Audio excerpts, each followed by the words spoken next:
Japan by River Cruise is made possible by the generosity of our sponsors. Are you Asian? Do you look Chinese or Japanese or whatever? Have you considered being a model? Well, this is your chance, as there has never been a higher demand from our London and New York publications for Asian-looking models. Every picture in our archive of an Asian person in a mask sat on a subway alone has been used, and we need more. We'll fly you from Asia to London for the shoot, and after your compulsory 14-day quarantine period, at your own expense, we'll pay you £100 for the shoot, which is probably worth a lot of money in your money, isn't it? Find out more at fitsthenarrative.com.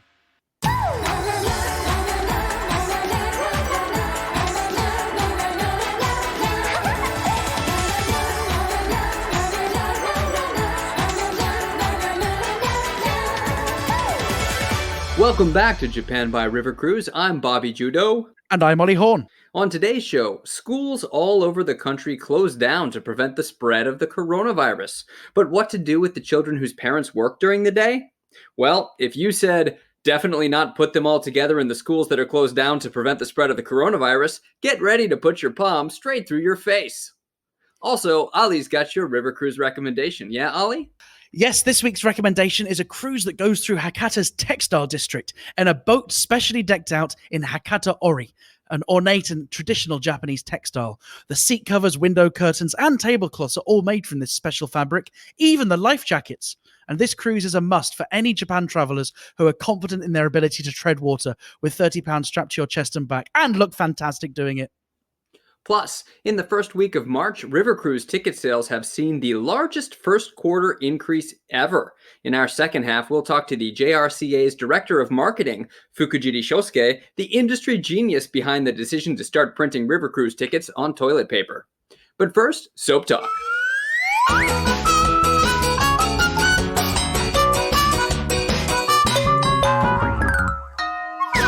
Bobby, USA Judo, back from America. How's your week been? I am officially back. The less said about that country, the better. It was nice seeing family. It's still a dumpster fire, but I'm back at work and doing a couple interesting things. I am going around doing man on the street interviews as part of a survey for KBC. It's not going to be televised. It's actually just for in-house purposes.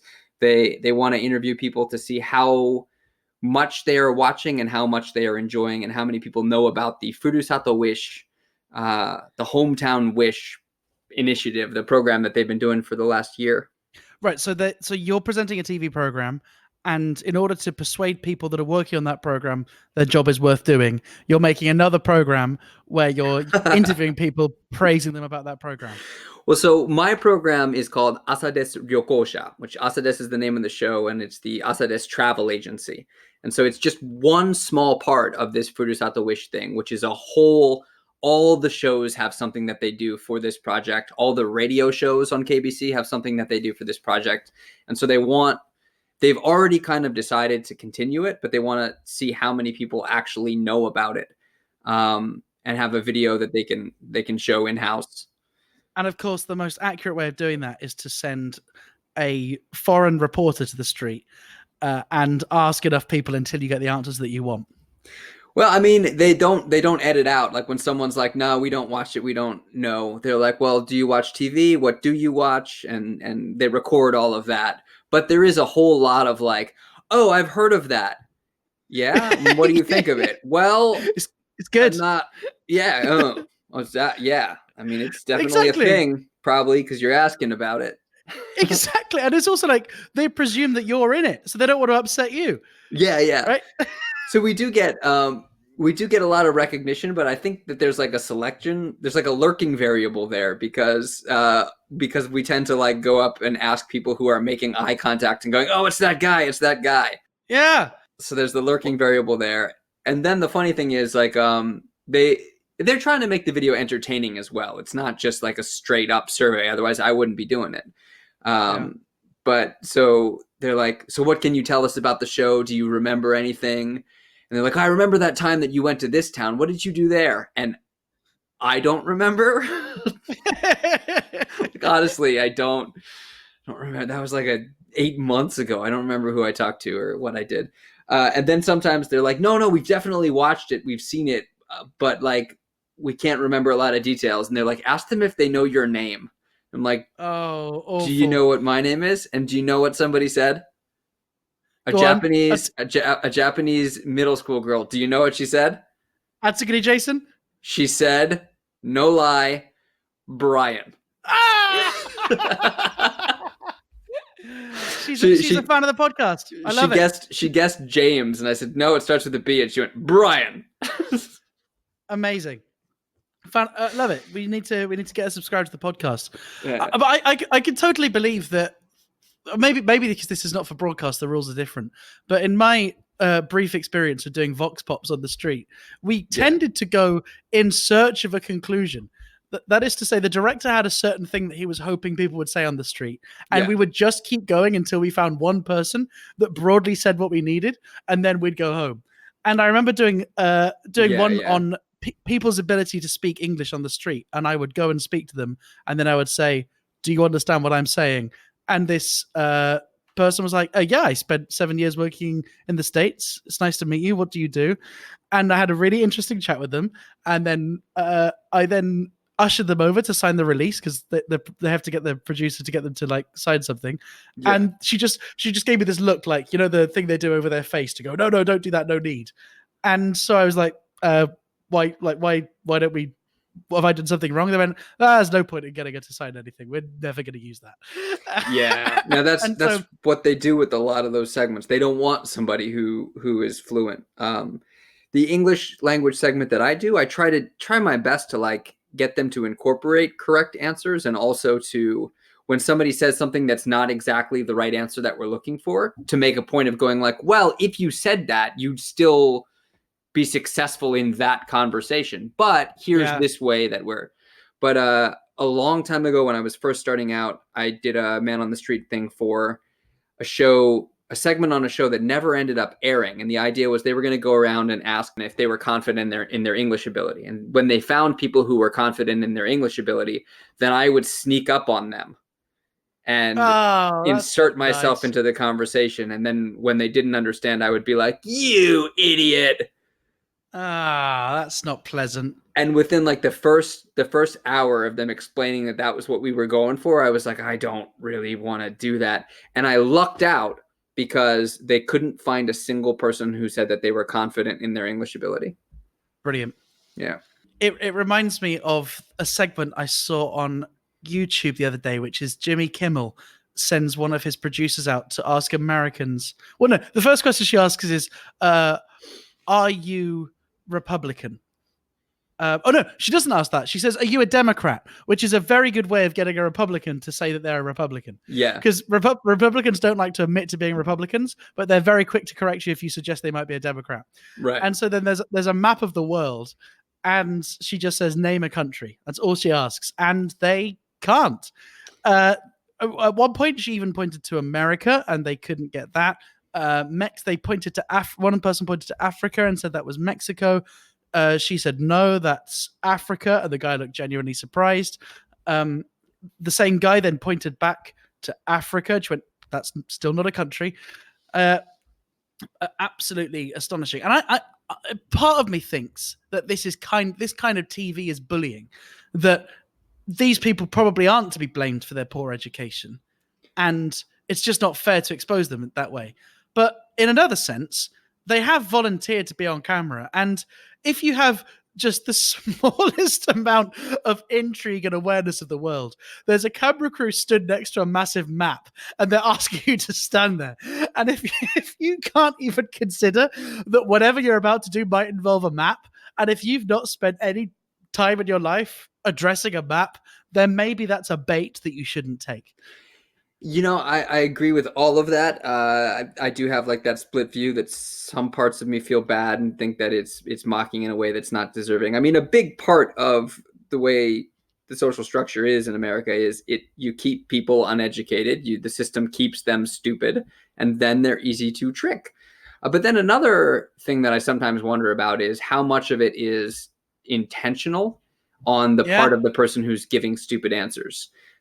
Because even in the English interviews that we do, every once in a while, at least once each segment, we'll meet somebody who goes, okay, you want me to say something silly. And if I say something Yeah. silly, then I'll get on camera and they'll ham it up. Yeah. Playing up to the cameras. But I've also had the experience of being interviewed for the news, and like it's hard to be put on the spot in front of a camera, and especially if it's something that you have an opinion about, but you're not necessarily super knowledgeable about it. Yeah. Long time ago, during the Bush administration, I went to an anti-Iraq war protest, and had a sticker on that said "No blood for oil." And I went with my mom. I was going mostly to support my mom. She didn't want to go by herself, and my mom's a lot older. She might listen to this. My mom's a little bit older, and so I went as moral support, and I think I was the only person there under the age of 20. The only no, that's not right. Only person there under the age of like 40. Everybody else was significantly older, and I was 19 or 20. And so when the news media showed up, they looked around and they were like, here's one person who stands out. Let's go ask them a question.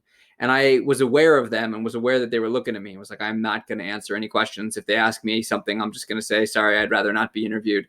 And they came up because I knew I wasn't knowledgeable. I knew like I couldn't talk intelligently about it other than to say I am opposed to war generally. And they came up and they said, why are you wearing that sticker? And I had done all this practice for turning them down, but in my head I went, oh, I know the answer to this. And I went, because I don't support the war. And they went, and why not? And I went, because the Bush administration and the blood and oil, the thing about blood and oil and blood for oil. And I think I did that for like 20 seconds. And then they said, okay, and could we have your name? And I went, yeah, right. I'm not putting my name on this. And I walked away. And I avoided the news for like 3 days because I was terrified that they would use that. Because that's the kind of thing they do. It's a shame. Those kind of experiences can often put people off going on the media ever again, but that obviously didn't work for you. Yeah. There was a BBC Question Time one too, where basically just a xenophobic woman, just a woman that said, in our hospitals, there's translations in different languages. Who's paying for that? And they just let her spout and spout and spout. And I do think the media does have an obligation to just say, we shouldn't broadcast this. It's not in that person's interest. It's not in our interest. I remember when the Brexit thing happened, the agency of which we were both a part were saying there was so many publications that needed a British perspective. There was newspaper columnists that kept saying, do you just know any British people that will say anything? Television too.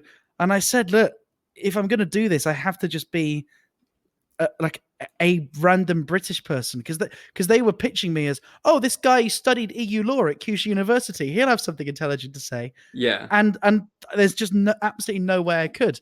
And I got into a bit of a fight with actually a TV program that we have mentioned on the show, so I won't mention the name again in case you get in trouble, where I just said I made up an excuse. I said I don't want to be interviewed by them because I have a flight to take. I'm flying to Tokyo this day. And they said, that's fine, the crew will meet you at the airport. And so they actually sent a camera. The airport is a perfect backdrop because it confirms the fact that you're coming from somewhere else. Exactly. That's exactly what they did. And basically it just got to the point where I said my pre-prepared thing. I'm just picturing like them hearing that like we have to interview him about Brexit at the airport. And the director being like, this is perfect. We'll just be like, so Britain's left the EU and you're here already. That was fast. Yeah, and it just got to the stage where I said my pre-prepared thing, and I spent a lot of time answering the question in a way that I thought was balanced and appropriate, and saying, and putting all the caveats that I wanted to say, which was, I'm not a representative of all of the UK. Of course, I'm not. I voted in the minority.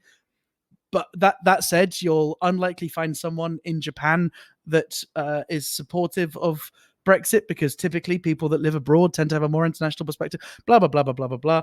And all they ever used in the report was Zanendes. So they had this really nice, tightly scripted, and they just used the bit where I just said, that's a shame. Yeah. How's your week going? Well, I've spent loads of money this week. This is the week where the Edinburgh Fringe happens. So for listeners that aren't aware, there's a comedy festival that I don't stop banging on about, which happens in August of every year, and this year is no exception. And although the Fringe happens in August, I think this year it starts on the 6th of August, every major decision about what shows are going on and where they're going on basically happens this week. This is deadline week. And so what they call the discount deadline, where if you want to get your show in the official Fringe program, I think the deadline's next week, and you save £100. Believe it or not, it costs £400 to list a show in this brochure. Good Lord. And yeah, and that's literally just to put, it's a thumbnail size image, and I think about 80 words, and that's it. I mean, they claim you get access to participant services, but all I've ever gotten is a lanyard. And you pay this per show. And this year, it seems like I'm going to be performing at least 3 shows that I have a role in the production of. Yeah. So already my expenses just to be in the Fringe program is about £1,200, so about $1,500 US dollars. And this is before I pay the venue rental costs. This is before I fly myself there. It's before I pay for accommodation. And there's a comedian called Tony Cowards, who's a really, really funny guy, nice guy. He's a kind of a jokesmith type comedian. Yeah. And he said the coronavirus could, in fact, I'm not going to butcher his joke. I'm going to go onto Twitter and find his joke.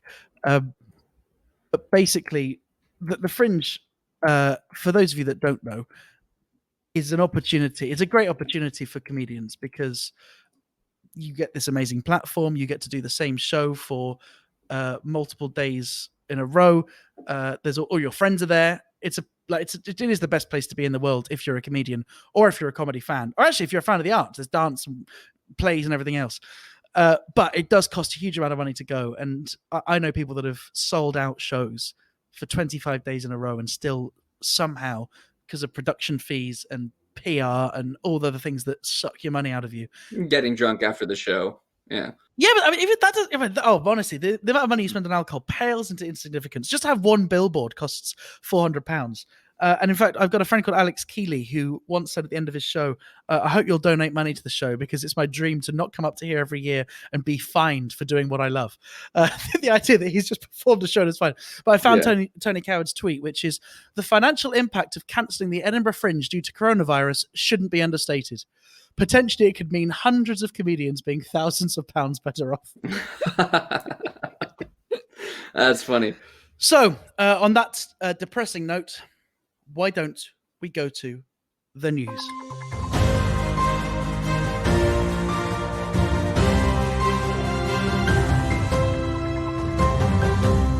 So speaking of coronavirus-related cancellations, Japan is canceling everything. There have been a spate of event cancellations all over the country.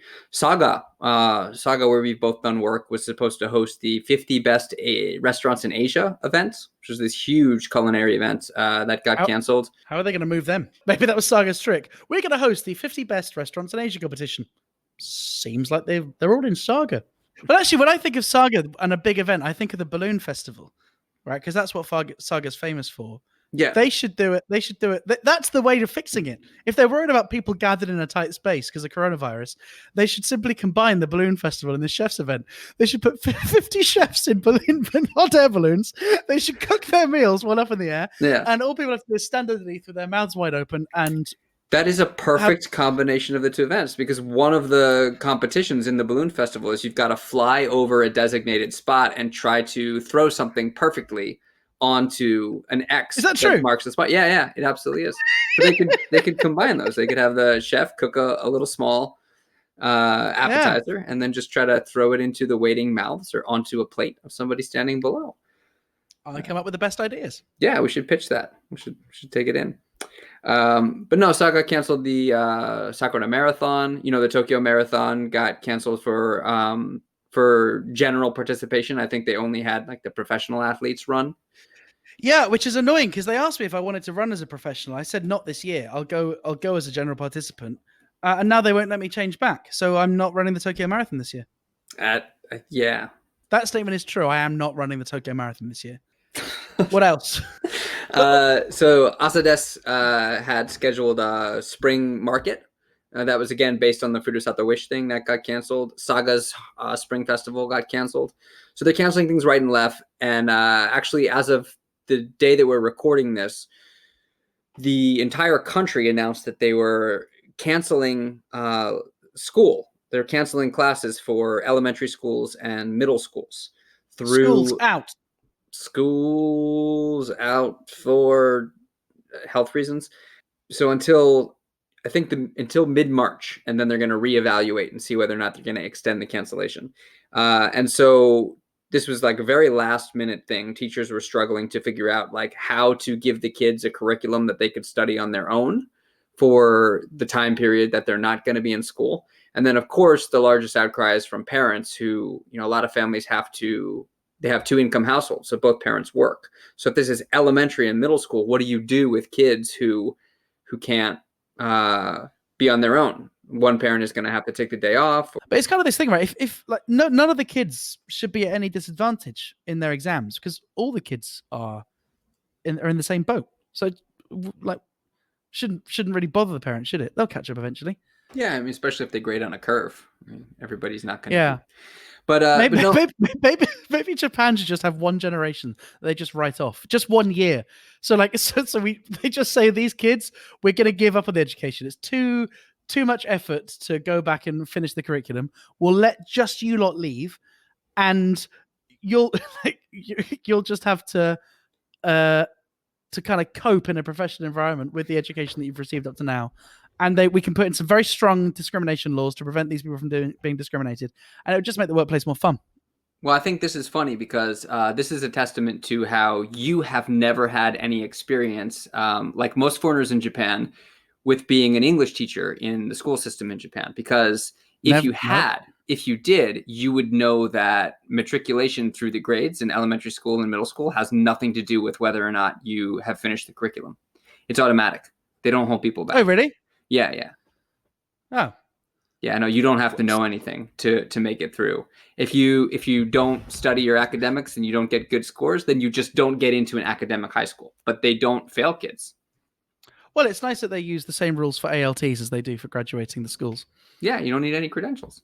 But so the parents were like, what are we going to do with our kids? We need a place to. And we were actually really worried about whether or not they were going to cancel the preschools too. Because by that, trying to prevent the spread logic, you'd think they would. But they didn't, because preschools are not. So this is how they seem to be making the distinction. Educational centers, they're closing down, but childcare services they're keeping open. So what they've done for elementary schools and middle school parents who are saying, we're not going to be able to take care of our kids, they say, that's okay. What we'll do is we'll keep the schools open, not as educational centers, but as childcare services. So your kids can come here and hang out here and be supervised. We just won't teach them anything. Because it was the knowledge that the virus was attracted to. The virus was good. Learning, that's my way in. That's how I'm transmitted. Goodness me. Yeah. And has this affected your kids? Well, no, I mean they're still going to preschool. They haven't come down with any colds or anything yet. But it was really funny. They had they're in the dance class at their preschool. A handful of kids take a dance class at the preschool. It's like an elective that they can take. And so the dance class had a presentation, and my wife sent me a video of them performing. Very cute, great stuff. I was being a dad and going, oh, they're so good. They're so just being proud of your kids. And then after the dance contest, of the dance presentation, recital even, after the dance performance, they get all the kids in the school to line up and walk past them and congratulate them by giving them high fives. So you're having every single child in the preschool touch each other's hands.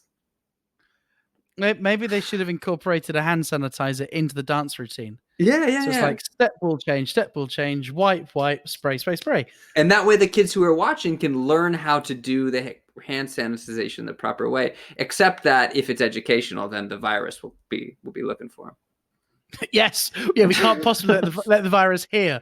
The virus will find out how we're trying to get rid of it. And what's it like in terms of kind of hand sanitizers everywhere and that kind of thing? Are people being really pernickety about it? Yeah, hand sanitizer is everywhere. Any store, any shop, any restaurant that you go into, it has left out a bottle of hand sanitizer by the front door with signs up. I have seen a handful of places people are tweeting that there are signs posted on how to wash your hands in public restrooms and in all the places where they have hand sanitizer. But in most cases, the soap has run out, or the hand sanitizer is gone, or it's not there to begin with. You know how Japanese public bathrooms, like in the subway stations and things like that, tend to not have any towels or soap. It's kind of like a bring your own handkerchief and soap situation. I'm going to have to say yes, I remember this. Otherwise, it seems like I never wash my hands. Well, maybe it's more common to have that in rural areas. I mean, to be honest, I one of the things I liked most about Japan was the fact that convenience store toilets are always nice and clean. Okay. And Yeah. Yeah. where I lived in Hakozaki, I was right in between two convenience stores, which had remarkably better toilets than I had in my home. So I would go and like if I needed to take a dump, I would make an event of it, and I'd like go and pay a bill or get an ice cream or something and enjoy the washlet, enjoy the nicer toilet paper. I actually came up with a word for it, which never caught on. But the Japanese when they're eating out, they say "gai shoku," Yeah. Yeah. right? Like I once said to my girlfriend, "Gai ben itekimasu," which she understood. Like "gai" meaning outside, ben meaning Outside. Yeah. jobby. Yeah. I'm off for an outside jobby, which she got. She understood it, but she said it was vulgar. Yeah. So yeah, that's convenience store bathrooms, restaurant bathrooms tend to be very clean, but public restrooms, like restrooms in a train station or a public park, tend to not have soap, not have towels, Well, and they're often also just a hole in the ground. only So run often. cold water. Yeah, and often it's one of the proper old fashioned ones where you have to stoop, Yeah, yeah, yeah. and Squat toilets. sometimes it's a like a hose and a like a little bucket. That's what you wash your jobby away with. Yeah, you're getting pretty far out into the countryside now, but yeah, they tend Oh, to. I'm in a hole. I've dug a hole right now. You say that though? Do you remember when I moved to Fukuoka in 2014? Outside the park, the side of the park where the print shop and the Italian restaurant is. If you know Fukuoka, I think you'll know where I'm talking about. So there's the park. So you've got Love FM studio, and then you walk through the park, and on the other side of the park you have whatever the street is. I don't think it's Watanabe. It might be Meiji Dori. Kokutai Dori. It's Kokutai Dori, right? There's the Saizeria there, right? That's Or wasn't further it up. Joyful? I know what you're talking about. And there's a Kinko's. My point is that directly opposite that Kinko's was a urinal, right? It was a male only urinal. Well, I say male only. It was. Can women use a urinal? Yeah, technically. I mean, well, whatever it was you could see it from the street. It was absurd. They got rid of it after a year or two after I'd gone, but you literally could stand, like you could see your mates pissing. Absolutely ludicrous. But I've seen loads of Japanese people piss on the street. Yeah, I think it's more of a drunk thing. But so to get back to the whole coronavirus stuff, one of the other articles that I saw today was, I think it was Mainichi Shimbun, popped up that, they've canceled school so that the virus won't spread from people in close contact. And lo and behold, what happens when you cancel school is the kids are all gathering together in like mass numbers in places in Shibuya and like other popular areas to hang out in Tokyo, which like, what did you think was going to happen? It does seem that the spread of the virus isn't accelerating fast. Oh no, it's accelerating extremely fast. I mean, I think yeah, that's exactly, Bobby. I think the virus is listening, right? So I was trying to give the virus a false sense of security, and you've just ruined it. They're tracking the numbers. I don't know exact numbers, but I know that every time you turn on the news, there's new cases, there's cases in new places, and then a lot of it is, I mean, people aren't testing because they don't want to confirm that they have it, and then a lot of people aren't testing because they aren't aware that they have it. The symptoms can be very mild, not really any different from a cold symptom or regular flu symptoms, or some people don't have any symptoms at all and they're just carrying. There was an incident where somebody found out that they had symptoms and were carrying after going to a concert, like a live concert, packed into a live house. Oh, I heard about this. Yeah. And does it cost money to get tested? Is this available on health insurance? I presume it is. It is available on health insurance. Somebody told me it costs about 5,000 yen to get tested in Japan. Right. Contrast that with America, where somebody came back from China, felt very sick, went in to get tested, found out they just had the regular flu, and then was billed like over $2,000 for their hospital Goodness bills. me. Compare that to Singapore, where at the airport, if you have any symptoms, they will give you a free test and they'll send you the results in 3 to 6 hours by text message. And then if you're confirmed to have it, they send a special ambulance and treat you. Compare that to Korea, where even if you are, what were you supposed to, like an undocumented migrant, right? Even if you're in the country illegally, Right. then you can still go and get a test, and the doctors are not obliged to tell any authorities about your visa status. It's astonishing how different. I suppose what Singapore is able. Have you seen Singapore's map? Singapore have this amazing website which documents every case, where they worked, where they traveled to and from. And there are some advantages in being a surveillance state in that you can survey everything. Yeah. Everybody's criticizing the government for the way that they're handling it here. Everybody is criticizing the government to the point where on one TV show that I was on this week, they said, we're going to do a segment about, the school's closing. We're going to do a segment about what you can do to prevent getting it. And we're going to ask everybody kind of what they think. And we would appreciate it if at least some of you would say something that's not critical of the government. It doesn't have to be supportive of the government, but just say, well, this is where we are. So what we can do now is to try to prevent it as individuals. Just try to make sure that we don't get it and that we don't spread it. Because everybody is saying the government has no idea what they're doing. They're doing all this stuff that doesn't make any sense. They're taking all these steps that are wastes of time. The whole, we didn't test our government officials because if they tested positive, they wouldn't be able to go back to work. It's crazy, isn't it? I mean, that is absolutely crazy. It's like, I don't want to suffer chemotherapy, so I don't want to get tested for cancer. Chemotherapy seems awful. Yeah. And you saw the picture, right, where somebody tweeted a picture of all of the government ministers that were responsible for the coronavirus committee. And it's just a sea of old men. And I responded by saying they have their best men on the job and none of their best women. Well, I mean, it's very typical of Japan. And I think you can see in the response that they are just making it up as they go along, which makes me wonder, why was there not a set of protocols in place for this kind of event? Shouldn't there be? Yeah, this is one of these instances where I really, really hate it when people go, the secret about being an adult is to realize that everyone's just making it up as they go along. And that's people that say that are apologizing for their own imposter syndrome. And these are the same people that will happily drive over a bridge that they're sure is safe, because there are people that know how to build bridges that don't fall down. Right? Most people aren't as incompetent as those that have the pitying degrees of self-esteem that they feel the need to tell the younger generation that.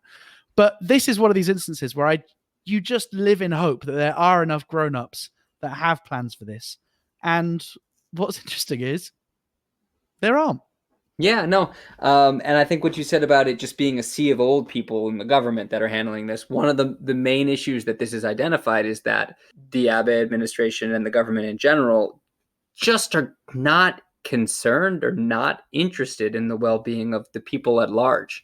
And I think one thing that you hear so much from young people here when you talk about politics, why Japan has such terrible voter turnout, they go, well, because I'm not really interested in politics. I don't really care. And I don't really feel like it has any bearing on my life. And I think this has shown two things very clearly. One, it absolutely does have a bearing on your life. And two, that whole not caring about politics, it's mutual. Like the politicians don't give a shit about you.